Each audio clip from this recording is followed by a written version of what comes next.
पुऱ्या घराचा धिंगाणा करून ठेवला रे रे रे रे. कोणी केला होतं मागच्या वेळेस? बिजवे ना. मग आम्हाला काय बोलायला त्यालाच बोलवत होते यावेळेस. हा कंडेन्सर गेला. हा म्हणून 10 वर्षात गेला. आता मी बसवला ना 100 वर्ष चालते. तुमच्या नाही नातून माझ्या नाव काढलं पिंट्या म्हणून. अच्छा मायाबीन एवढं सडलं ना फक्त बिजवेस करू शकतो. त्या बिजवेन कितीत करून दिलं तुम्हाला हे काम सगळं? 8,000. अच्छा मायाबीन हे माझे सिनियर आहे. यायला विचार कितीत केलं आपण काम आहे? झाला 4,000चं नुकसान. वरून सडला माल मी भरला त्यांना. म्हणून सडल्या माणसाकडून करून नका. अरे हा पंखा थोडा स्लो फिरते. अच्छा मायाबीन त्याला काय झालं? कंडेन्सर गेला. उलटा पण फिरते ना. वाइंडिंग मध्ये प्रॉब्लेम आहे. सांगू राहिलो ना. बंद पडला तो पंखा.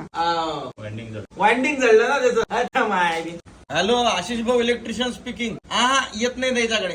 मागच्या वेळेस फोन केला तर रावलेला बोलवलं. मागे वहिनी तुम्हाला सांगतो वाघमारेकडे गेलतो ना स्वतःहून चहा पाजलात त्याने 3 टाइम आम्हाला. अरे मी चहा घेऊन येते. अरे तसं काही नाही चहाचं काही नाही. साखर थोडी जास्त टाकजा. गावना दूध नाही घेतला मला साखर देता थोडी. अरे तुटत ना. अच्छा मायाबीन ते बोर्ड प्लेट आहे. किती झाले? द्या ना तुमच्या. 1000 देऊ? अरे 1000 तर व्हिजिटिंग फीज आहे आमची. त्या बिजवेला एवढी वायरिंग खराब करताना तुम्ही तर लय पैसा दिला ना आम्हाला. तर चांगल्या कामाचे पैसे देऊ राहिले. मग किती? अच्छा मायाबीन